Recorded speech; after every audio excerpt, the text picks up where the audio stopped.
ఒకవేళ ఈరోజు నీ జీవితంలో శాంతి సంతోషం లేక నిజమైన ఆనందం కోసం వెంపర్లాడుతున్నావా? దేవుని సేవకునిగా నేను పిలుస్తున్నాను.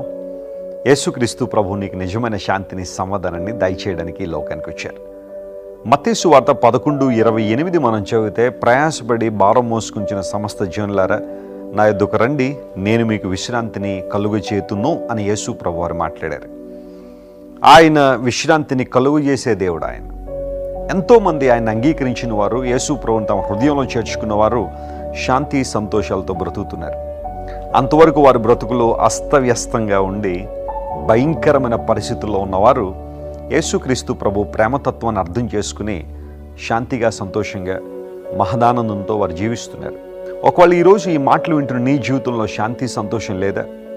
I would like to request you to come to Jesus, because the Bible says He is the Prince of Peace. ఆయన సమాధానకర్త అని బైబిల్ సెలవిస్తుంది. చాలామంది యేసు ప్రభుని శాంతి దూత అనుకుంటారు. యేసు ప్రభు శాంతి దూత కాదు, ఆయన శాంతి దాత.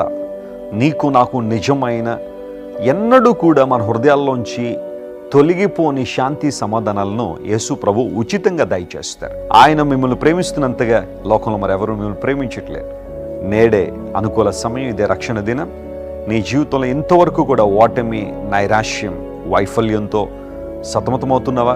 ఈరోజు నువ్వు ప్రభు దగ్గరికి రా. ఆయన నేను శాంతి నిమిత్తం నీ ఉన్న చోటనే, యేసు ప్రభు నా హృదయంలోనికి రండి, నా జీవితాన్ని మార్చండి, నిజమైన సమాధానం నాకు దయచేయండి అని ఒక చిన్న ప్రార్థన చేసుకోగలిగితే ప్రభు నీ హృదయంలోకి వస్తారు. నీ జీవితంలో అద్భుతాలు జరుగుతాయి.